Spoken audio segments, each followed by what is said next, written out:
제가 지금 말씀드릴 이 3가지를 여러분 다이어리나 노트에 적어 놓으셨으면 좋겠어요.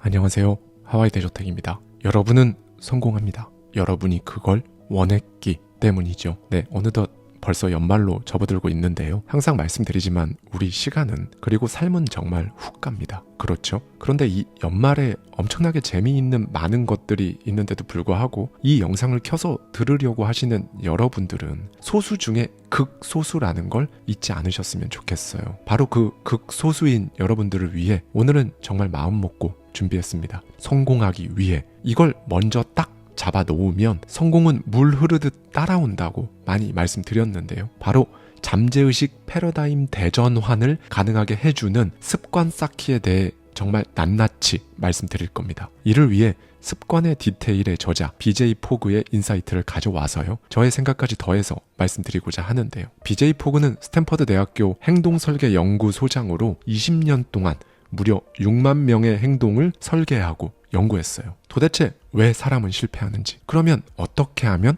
성공하는지, 이걸 들여다보니까 일종의 패턴이 있다는 걸 발견한 겁니다. 네, 한마디로 공식이 있었습니다. 여러분이 바라는 여러분의 모습, 그게 자아상이죠. 내 자아상을 실현시켜주는 건 하루의 습관들이고요. 이것들을 실제로 내 것으로 만들어주는 공식이 있다고 저자는 강조하는데요. 심리학자들은 이 공식에 대해 인간 행동 설계에 대해 이보다 더 체계적이고 실용적인 내용은 없다고 평가하기도 했으니까요. 오늘 내용 진짜 잘 들어주신다면 말만 들어도 뭔가 진부하고 지치는 것 같은 성공 습관, 이거 어렵지 않게 장착할 수 있습니다. 자, 본론으로 바로 들어갈게요. 저자의 연구에 따르면요, 행동을 유발하는 변수는 딱 3가지예요. B는 MAP. 그러니까 이 행동이 발생하려면 동기와 능력과 자극이 동시에 갖춰져야 한다는 겁니다. 저자는 이 모형을 자신의 이름을 따서 포그 행동 모형이라고 칭했어요. 이렇게 하니까 무슨 수학 공식 같고 어려워 보일 수 있는데요. 전혀 그렇지 않아요.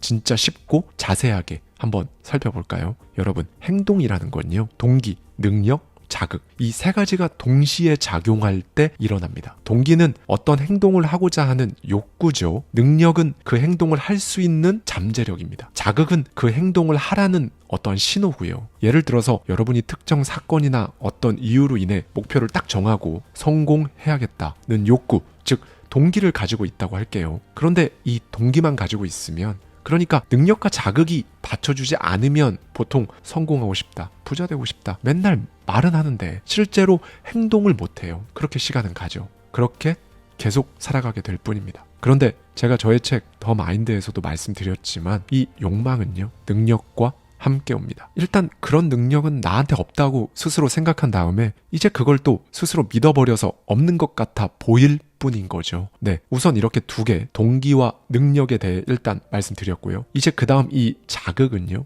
이겁니다. 유튜브 피드에 올라오는 영상, 이 영상들은 사실 여러분 삶을 지배하는 자극이 될 수 있어요. 어떤 사람의 피드를 보면 온통 성공, 운동, 건강, 잘 사는 법, 부자와 관련된 영상으로 채워져 있거든요. 그 사람이 만약에 동기도 충분하고 본인의 능력, 그러니까 잠재력이 있다는 것도 잘 알고 있다면 이 피드에 있는 영상들은 진짜 최고의 자극이 될 겁니다. 계속 나아갈 거예요, 이 사람은요. 왜냐하면 인간이 행동이란 걸 하게 만드는 저자의 공식에 정확히 부합하거든요. 본인이 바라는 삶에 대한 동기, 능력, 자극, 이 3가지가 잘 갖춰져 있으니까요. 반면에 어떤 사람들 피드를 보면요, 먹방이나 게임으로 빼곡하게 채워져 있습니다. 제가 지금 말씀드리는 건요, 이런 피드가 나쁘다는 게 아니에요. 핵심은 이겁니다. 이 사람이 바라는 동기와 능력은 A인데 실제로 이 사람이 매일 보고 듣는 모든 자극은 A랑 아무 상관없는 것들일 때, 그때 이제 사람은 방해를 받아요. 이렇게 되면 이게 이제 내가 내 스스로를 방해하며 사는 겁니다. 그래서 이 자극, 그러니까 환경을 어떻게 세팅해 놓느냐, 이게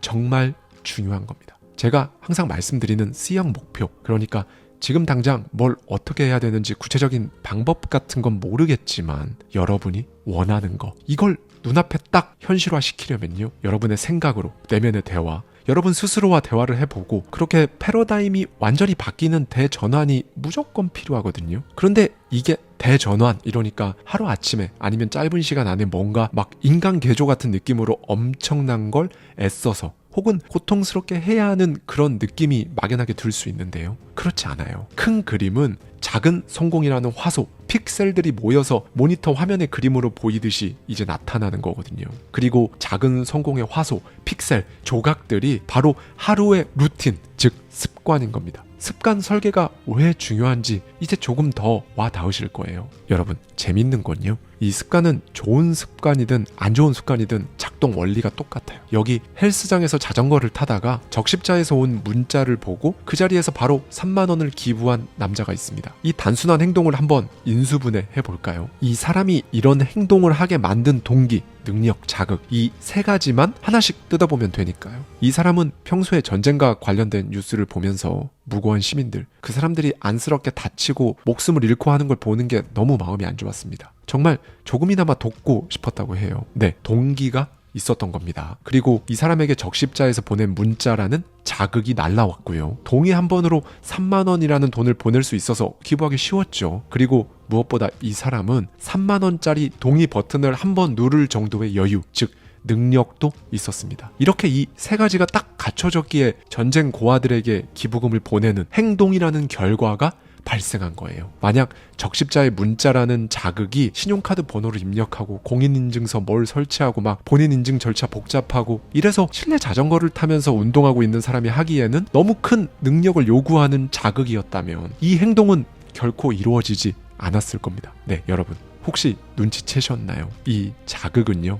능력보다 크면 에러가 나는 겁니다. 그러니까 지금의 나라는 사람에게 너무 큰 능력을 요구하면 안 된다는 거예요. 이러면 아무리 동기가 있어도 행동하지 못하죠. 왜요? 나는 지금 그걸 할 능력이 아직 안 되니까요. 그래서 제가 항상 먼지 같은 성공을 매일 해야 한다고 말씀드렸던 겁니다. 여러분이 하고자 하는 그 일을 잘게 쪼개야 하는 이유죠. 일단 이 부분이 궁금했던 분들은 좀 해결이 되셨을 거예요. 네, 여러분이 정말 한 번도 습관으로 가져본 적 없는 그걸 습관으로 만들고 싶으면 일단 그게 절대 부담스러워서도 안 되고요. 지금 오늘 그걸 하기에 너무 커도 안 됩니다. 지금은 일단 먼지 같아야 해요. 그 먼지가 쌓여서 성공하는 겁니다. 여러분, 사실 누구나 살면서 다른 사람한테 부러운 감정을 다 느끼잖아요. 아니, 저 사람은 어떻게 맨날 운동을 저렇게 하나? 어떻게 저렇게 책상 정리를 잘하지? 어떻게 저렇게 매일 블로그 글을 쓰지? 어떻게 저렇게 영어를 잘하지? 어떻게 하루도 안 빠지고 매일 30분씩 책 읽기를 계속하지? 이런 것들이 있잖아요. 여기서 진짜 집중해 주세요, 여러분. 부럽다는 건요, 여러분에게도 그 동기가 있다는 걸 의미합니다. 그리고 그 동기는 강해야 해요. 자, 이 행동 모형 그래프를 한번 볼까요? 예를 들어서 여러분이 매일 30분 책을 읽는 걸 습관으로 만들고 싶다고 해볼게요. 이 그래프를 보면 동기는 강해야 하고요. 무엇보다 하기 쉬워야 합니다. 즉, 지금의 내가 그걸 할 능력이 되어야 한다는 거죠. 이렇게 행동 곡선을 넘어서는 자극을 받을 때만 사람은 행동하는 거예요. 만약 동기는 되게 강하지만 지금 그걸 할 능력은 없다고 가정해 볼게요. 한마디로 지금은 그걸 하기가 너무 어려운 거죠. 가령 이런 겁니다. 하루 30분은커녕 지난 10년간 책하고는 아예 담을 쌓고 살았던 사람이 있다고 해볼게요. 그런데 이 사람이 책을 읽고 인생 바꾼 자기 주변 사람을 보고 그 동기가 엄청나게 높아진 거죠. 그래서 나도 책 읽어야지. 그런데 일단 무슨 책을 어디서부터 어떻게 읽어야 할지도 모르겠고 온몸이 막 좀이 쑤시는 겁니다. 한 페이지를 읽으면서 스마트폰을 몇 번이나 들여다보고 자세도 고쳐 앉고 30분이 무슨 몇 시간처럼 느껴집니다. 이렇게 되면 이 사람에게 하루 30분 독서는요, 이 사람한테만큼은 행동 곡선 아래에 놓인 그야말로 엄청나게 벅찬 행동이 되는 거예요. 책을 읽는 걸 습관으로 장착한 사람이 보기에는 엄청 쉬운 행동인 것 같아 보이겠죠. 그런데 이 사람은 이제 독서를 해야 한다는 어떤 자극을 받을 때마다 이제 스트레스를 받고 좌절감만 느끼기 쉽습니다. 나는 진짜 하루에 30분 독서도 못하는 사람인가 싶고요. 그런데 이제는 또 어떤 행동을 할 능력은 있는데 동기가 전혀 없다고 해볼게요. 그러면 그 사람은 이제 관련된 자극을 무시합니다. 하루 30분 책을 읽을 수 있는 능력은 충분한데 그럴 필요성 자체를 못 느끼면요, 독서와 관련된 유튜브 영상 피드가 떠도 이 사람은 그 영상이 피드에 있는지도 몰라요. 눈에 딱 걸리지가 않는 거죠. 잠재의식, 정확히는 망상 활성화 체계가 그냥 통과시켜버려서 여러분이 지나쳐버리게 돕는 겁니다. 네, 여러분이 원하는 그 행동은요, 행동 곡선 위에 있어야 해요. 그러니까 동기도 강하고 일단 오늘의 여러분에게 그 능력이 있어야 합니다. 이 조합으로 습관이 여러분이라는 사람의 정체성으로 딱 장착되는 거고요. 습관이 된다는 건 뭔가요? 자동화되는 거거든요. 우리가 소위 무의식적으로 한다라고 말하는 게 습관이 돼서 자동화된 겁니다. 이렇게 되어야 여러분이 막 어떠한 의식적인 고민이나 결정 없이도 그걸 자연스럽게 하는 순간이 오는 거예요. 그리고 그렇게 한 단계 더 레벨업 하는 거고요. 그러니 여러분, 오늘 이 영상을 보시고 나서요, 여러분이 뭘 하고 싶은데 행동으로 잘 옮겨지지 않는다. 그러면 이제 동기, 능력, 자극, 이 중에 내가 뭐가 지금 약한가? 뭐는 강한데 뭐는 약하구나. 아니면 셋 다 전체적으로 약하구나. 이런 걸 한번 체크해 보세요. 진짜 5분도 안 걸립니다. 한번 해보십시오. 동기가 높을수록 하기 쉬울수록 행동할 가능성은 높아지죠. 그런데 만약 하나가 좀 약해도 하나가 엄청 강하면요, 아까 그래프에서 본 것처럼 이 행동 곡선 위로 올라가거든요. 이게 의미하는 게 뭐냐면요, 둘 중에 어떤 거 한 가지의 수준이 어느 정도냐에 따라서 다른 것들을 어느 정도 내가 가지고 있어야 하는지 달라진다는 겁니다. 둘 다 막 100 이렇게 가지고 있지 않아도 된다는 거예요. 동기가 진짜 강해서 100이다. 그러면 능력은 50만 되어도 할 수 있다는 거죠. 반면에 동기가 엄청 강하지 않아서 70 정도다. 그러면 능력도 50이 아니라 최소 70 정도는 되어야 행동으로 움직인다는 겁니다. 네, 그리고 이 두 가지 동기와 능력은요, 오로지 자극에 의해 일어나는 거고요. 자극 없이는 어떤 행동도 일어나지 않아요. 아무리 동기가 강해도 능력을 갖춰도 자극이 없으면 행동도 없다고 저자는 강조하는데요. 이 자극은요, 동기와 능력하고는 성격이 조금 달라요. 마치 벨소리를 제때 못 들으면 전화를 받지 못하는 것처럼 금방 끊긴다는 특징이 있어요. 예를 들면 동기부여 영상을 보고 운동하러 가야겠다. 혹은 지금 당장 이 책 한 페이지 읽어야겠다 하는 것처럼요, 이 영상이 사라지고 시간이 조금만 지나면 동기와 능력이 있어도 자극이 이제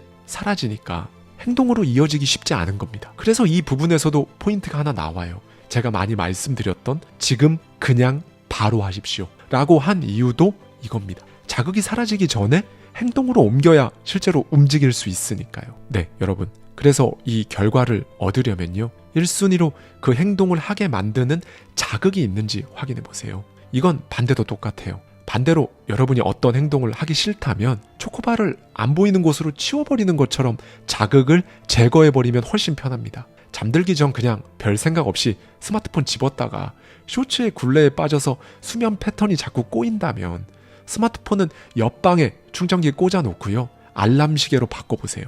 이런 게 바로 자극을 바꾸는 겁니다. 자극을 적절하게 잘 배치했는데도 행동으로 연결이 안 되거나 혹은 자꾸만 원치 않는 행동들만 하게 된다면요, 이제 이 순위로 내가 그 행동을 할 능력이 지금 있는지 확인하시면 됩니다. 예를 들어서 여러분의 팀원이 있는데 회의에 맨날 지각을 한다고 가정해 볼게요. 일단 그 팀원에게 회의 시간을 알람 설정해 뒀는지, 그러니까 적절한 자극이 있었는지 1순위로 물어봅니다. 대부분 여기서 해결될 수도 있지만 아닐 수도 있죠. 그러면 이제 여러분의 팀원이 혹시 회의 시간을 지키지 못하는 이유가 뭔지, 뭐가 회의 시간을 지키기 어렵게 만드는지, 즉 그 능력을 알아봐야 해요. 본인이 지금 맡기에 너무 벅찬 업무가 매일 회의 시간 직전에 있다거나 회의가 연달아 계속 있다거나 하면 답을 찾은 겁니다. 능력에 문제가 있었던 거예요. 자극에도 능력에도 문제가 없다? 그러면 이제 마지막으로 동기, 그러니까 동기가 부여되어 있는지 살펴봐야 한다고 저자는 강조하는데요.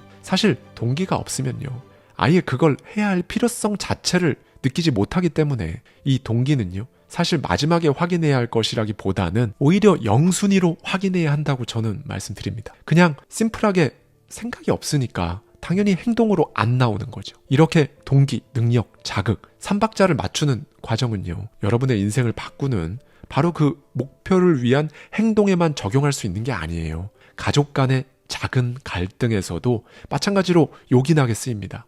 저자의 사례가 굉장히 재밌는데요. 저자는 화장실에 샤워 부스 청소를 두고 아내와 수년 동안 논쟁을 했다고 해요. 하필 그 집은 물기가 잘 빠지지 않아서 곰팡이가 잘 생겼는데 아내는 매일 저자에게 샤워 부스를 쓰고 나면 물기를 닦아내라고 당부했습니다. 그런데 저자는 대체로 그렇게 하지 않았어요. 하루는 아내가 저자를 샤워부스로 데리고 가서 남편이 항상 말하는 그 행동 모형을 직접 가동했습니다. 재미있죠. 아내가 말해요. 우리는 둘 다 깨끗한 샤워부스를 원하지. 저자도 당연히 동의했습니다. 동기를 확인한 거죠. 그런 다음 아내는 저자의 능력에 대해 질문을 해요. 샤워부스를 닦기가 왜 어려워? 라고 물었고 저자는 정확히 뭘 해야 하는 건지 모르겠다고 답했어요. 수건으로 닦으라는 건지, 스키즈 밀대로 밀라는 건지, 벽면도 닦으라는 건지 아내의 요청이 추상적이어서 이해를 못했다는 겁니다. 아내는 곧바로 말했습니다. 샤워기를 잠그면 사용한 수건을 집어서 바닥에 놓고 이렇게 쓱쓱 닦으면 돼. 그 다음 수건을 빨래 바구니에 넣으면 끝이야. 네, 저자는 아내가 보여준 방법이 너무 쉬워서 처음부터 안 물어본 자신이 바보처럼 느껴졌다고 합니다. 무엇을 어떻게 해야 하는지 아내가 보여주자 이 과업의 난이도가 확 내려간 거예요. 엄청 쉬운 일처럼 느껴진 거죠. 저자는 진심으로 아내를 기쁘게 해주고 싶었다고 해요. 그러니까 샤워 부스를 깨끗이 쓸 동기도 강했기 때문에 이건 이제 곧바로 저자의 행동 곡선 위에 배치가 되었습니다. 매일매일 샤워라는 그 자극이 있을 때마다 그 행동을 이제 하게 된 거죠. 네, 여러분. 제가 항상 여러분께 성공을 말하면서 굳이 저자의 어떻게 보면 하찮은 사례죠. 샤워부스 청소 사례를 말씀드린 이유는요. 이렇게 별거 아닌 것 같은 것들에도 여러분이 하는 행동에 한 번, 정말 딱 한 번 눈길을 주면요. 여러분의 생각이 보이거든요. 마지막으로 한 여성분의 사례를 꼭 말씀드리고 싶습니다. 이 여성은 결혼하기 전에 운동을 정말 열심히 하고 결혼하고 나서 아이를 갖기 전까지도 활동적인 일상을 즐겼다고 해요. 그런데 아이를 가진 이후에는 5분 걷는 것조차 힘들었고 매일 그냥 빨리 먹을 수 있는 인스턴트나 영양가 없는 음식을 먹으면서 사람들이 흔히 느끼는 막막함과 저항감을 토로했죠. 한심한 자신을 돌아보면서 하루를 마치곤 했습니다. 그녀는 생각했어요. 왜 나는 5분, 나를 위한 시간 그 5분을 내기가 이렇게도 힘든가? 개인 트레이너가 필요한가? 아니면 집안을 돌봐줄 가사 도우미가 필요한가? 결국에는 좌절감이 너무 심해서 우울증에 빠집니다. 이 모든 것들을 회피한 채 저녁을 짓고 아이들 장난감을 치우면서 문제를 들여다보지 않았어요. 아이들이 크고 자연스럽게 손을 덜 타게 되면서 유튜브란 매체로 다른 사람들이 건강하게 운동도 하고 그렇게 살아가는 걸 들여다보는 그 자극이 커지자 다시금 건강하고 멋진 자신을 찾고 싶은 동기가 완전히 높아졌습니다. 단 한 번의 결단을 통해 그녀는 저자를 찾아갔어요. 그녀가 저자와 함께 자신의 과거 그리고 지금의 행동을 단계별로 잘 인수분해 해본 결과 자신이 끌려하는 운동은 사람들과 함께하는 운동이라는 점을 확인한 거예요. 주 1회 30분, 주 1회 1시간, 주 2회 이런 식으로 늘려가면서 어느덧 예전의 운동 습관을 되찾았다고 하고요. 여러분, 어떠한 행동에 시간을 내고 싶은데 그렇게 잘 안 될 수 있거든요. 여러분을 자책하지 마세요. 스스로를 절대 비난하지 마시고요. 그 행동을 촉발할 자극이 있는가에 대한 답을 먼저 손으로 직접 적어보십시오. 무엇이 이걸 어렵게 만드는가? 이 능력에 대한 질문과 답을 그냥 생각나는 대로 곧바로 손으로 직접 적어보세요. 모든 행동의 인수분해는요. 손과 연필, 메모로 이루어져야 해요. 그렇게 내 행동의 기제를 딱 알게 되는 순간 뭘 바꿔야 하는지 그게 눈에 보이니까요. 네, 여러분. 결국 나를 잘 알아야 합니다. 나를 알아채야, 눈치채야 해요. 지금의 내 상태가 어떤지, 내 동기는, 일단 지금 내 능력, 그러니까 레벨이 어디쯤 있고 내 주변의 자극은 어떤지 이것부터 파악이 되어야 한다는 겁니다. 일단 냅다 좋은 습관을 기르는 것도 좋죠.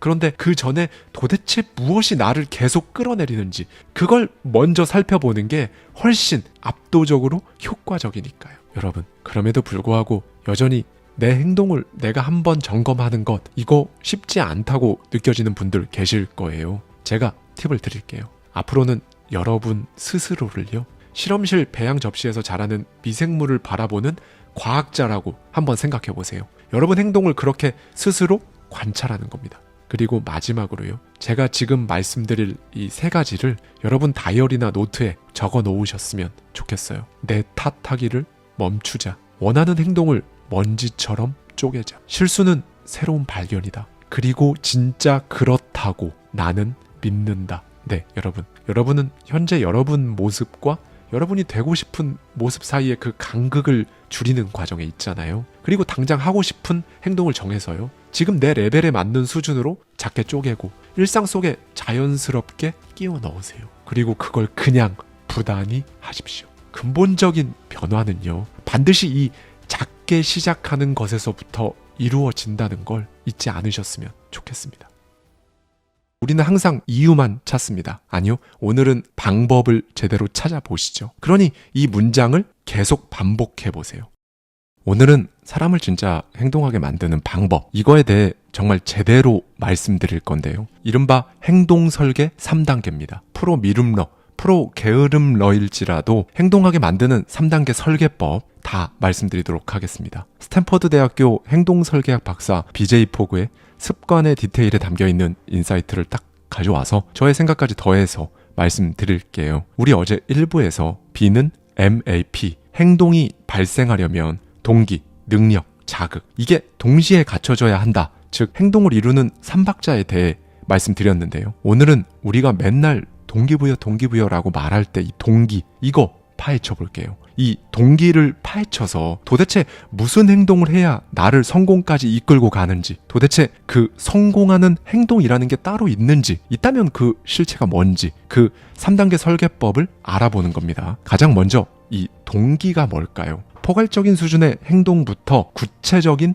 행동까지 우리가 행동하려는 모든 욕구를 일으켜 그걸 동기라고 합니다. 우리는 이 동기가 있기 때문에 회사에 갑자기 사표를 던지고 위험한 순간에 사람을 구하고 하루 날 잡아 집안에 안 좋은 물건과 음식들 몽땅 버리고 갑자기 영어 공부 1년치 강의를 결제하고 공항으로 냅다 달려가서 비행기를 타버리는 등 이런 행동을 하는 거거든요. 그런데 이 동기는요, 변덕이 심합니다. 꼭 파도 같아요. 계속 바뀌고 그 강도도 높았다가 낮았다가 매일 매분 매초 계속 바뀝니다. 자, 그럼 이 동기의 특성을 정리해 드리겠습니다. 1. 변덕이 심합니다. 2. 파도처럼 강도가 달라지고요. 3. 매분 매초 원하는 게 달라질 수 있습니다. 4. 예측이 불가능해요. 저자의 연구에 따르면 일반적으로 이 동기는요, 아침에서 저녁으로, 월요일에서 금요일로 갈수록 감소한다고 합니다. 그래서 우리가 오전보다 오후에 뭔가 복잡한 결정을 내리기 힘들어지는 거예요. 그리고 재미있는 건요, 금요일 밤이 딱 되면 대부분 자기계발 동기가 사라진다고 합니다. 그러니까 우리가 애초에 이 동기를 완전히 통제할 수 없는 이유 중 하나는 바로 이런 기복 때문인 거예요. 이건 여러분 탓이 아니고요. 이 동기라는 아이의 기본 세팅값이 모호하고 추상적으로 맞춰져 있어서 우리가 어쩔 수가 없는 거죠. 그런데 여기서 특이점이 하나 있습니다, 여러분. 일정 수준의 동기가 계속해서 정말 지속적으로 발현되고 유지되는 특별한 상황이 있는데요. 우리는 이걸 열망이라고 부릅니다. 그러니 우리는 이 동기를 완전히 인수분해해서 일정 수준의 동기를 계속 이어가려면요, 도대체 어떤 행동을 이어가야 하는지, 어떤 행동을 했을 때 이 동기가 계속 유지되는지 알아볼 필요가 있는 거예요. 네, 우리가 처음에는 어떤 특정 동기 때문에 행동하기 시작했겠죠. 그런데 이제 그 행동을 지속하는데 애를 먹는다면요, 방법이 있습니다. 오늘 알려드릴게요. 여러분께 딱 맞는 행동을 그냥 계속함으로써 역으로 동기를 유지시키는 거예요. 이 부분 중요하니까 제가 다시 한번 말씀드리겠습니다. 여러분에게 딱 맞는 수준의 행동을 지속함으로써 동기를 유지시키는 거예요. 네, 그럼 이제 너무나도 당연하게 행동 설계의 첫걸음은 여러분의 열망을 분명하게 하는 거겠죠. 네, 여러분. 1단계에서는 여러분의 열망 혹은 원하는 그 결과를 명확히 적어보세요. 종이에 적는 겁니다. 이건 언제든 수정하셔도 괜찮아요. 여러분이 외국어 공부라는 열망을 썼다면 이게 여러분이 정말 하고 싶은 건지 여러분한테 물어보세요. 맞을 수도 있지만 아닐 수도 있거든요. 만약에 내가 진짜 원하는 건지 모호하면요, 왜 하고 싶은지 이걸 스스로에게 물어보면 답이 나옵니다. 진짜 원하는 건 여러분이 외국어를 유창하게 잘 구사하는 게 아니라 주변 지인들이 다들 외국어 공부를 열심히 하는 그런 분위기다 보니까 뭔가 뒤처지는 것 같고 나만 한량인 것 같고 그래서 나도 해야겠다 이러는 걸 수도 있거든요. 이런 경우가 굉장히 많습니다. 아니면 몇 년 뒤 해외에서 사는 게 진짜 원하는 걸 수도 있죠. 이런 과정을 통해 여러분의 이 열망을 명확히 하면요, 우리는 진짜 하고 싶은 그 행동을 효율적으로 설계할 수 있어요. 저자도 처음에 소위 마음 챙기기, 이게 자기 열망인 줄 알았다고 해요. 그런데 곰곰이 생각해보니까 아닌 겁니다. 정말로 하고 싶은 건 생활 속 스트레스를 줄이는 거였어요. 아 다르고 어 다르죠. 열망의 이 디테일을 어떻게 집어내느냐가 완전히 다른 행동을 끄집어내는 겁니다. 행동이 어떻게 다를까요? 스트레스 줄이기는 일단 스트레스 받는 무언가를 안 하는 것부터 시작하는 거잖아요. 그리고 마음 챙기기는 보통 아예 다른 걸 해보는 것부터 시작하기 때문에 이게 행동이 완전히 다릅니다. 하나는 뭘 안 하는 거고 하나는 뭘 시작해야 되는 거니까요. 여러분의 열망을 명확히 하세요. 섬세하게 심사숙고해 보십시오. 그 다음 2단계는요, 행동 가능한 선택지가 뭐가 있는지 탐색하는 거예요. 행동 선택지를 탐색하는 과정은요, 사실 정말 중요한데 다들 안 해요. 왜냐하면 거의 대부분은 행동에 대해서는 생각하지 않고 자신의 열망과 결과만 생각하니까 그런 건데요. 열망은요, 이를테면 내 아이가 학교에서 우수한 학생이기를 바라는 것과 같이 추상적인 겁니다. 그리고 결과는요, 이번 학기에 전과목 A 이상 받기와 같이 측정 기준이 조금 더 명확한 거고요. 그런데 우리는 이렇게 열망과 결과, 이 두 개만 딱 생각해요. 아니 그럼 그냥 이번 학기에 전과목 A 받기를 위해 그냥 열심히 하면 되는 거 아니야? 라고 하실 수 있는데요. 그냥 열심히 하면, 이걸 구체적인 행동으로 바꿔야 한다는 거예요. 여러분, 이 열망과 결과는요, 행동이 아니에요. 행동은 지금 당장 혹은 어떤 특정 시점에서 할 수 있는 실천 사항을 말하거든요. 예를 들면 휴대전화 꺼놓기, 교재 펼치고 5쪽을 읽기와 같이 특정 시점에서 할 수 있는 행위를 행동이라고 하니까요. 그런데 사실 우리는 항상 이유만 찾습니다. 아니요, 오늘은 방법을 제대로 찾아보시죠. 그러니 이 문장을 계속 반복해보세요. 열망은 명확히, 행동은 구체적으로. 열망은 명확히, 행동은 구체적으로. 여러분의 열망이 만약 혈당 관리를 하는 거라면요, 그래서 언제까지 건강을 회복하겠다는 열망과 결과를 명확히 했다면 이제 여기에 필요한 행동 선택지를 탐색하는 겁니다. 유튜브의 각종 건강 프로그램과 각종 서적, 전문이나 주변에서 경험해본 사람들의 이야기가 도움이 될 수 있죠. 자, 이제 행동 설계 마지막 3단계입니다. 나한테 진짜 딱 맞는 행동을 골라내면 되는 건데요. 저자는 이 행동을 황금 행동이라고 불러요. 이 황금 행동은 2가지 기준을 충족시켜야 합니다. 1. 이 행동을 했을 때 주어지는 보상, 즉 영향력이 될 수 있는 한 커야 합니다. 2. 그리고 나에게 그 능력이 있어야 해요. 자, 여러분, 저자의 행동 모형에 따르면요, 동기가 엄청나게 높으면요, 이 그림에서 볼 수 있듯이 여러분 능력상 지금 당장 하기 어려워도 일단 할 수 있게 돼요. 동기가 엄청나게 높으니까요.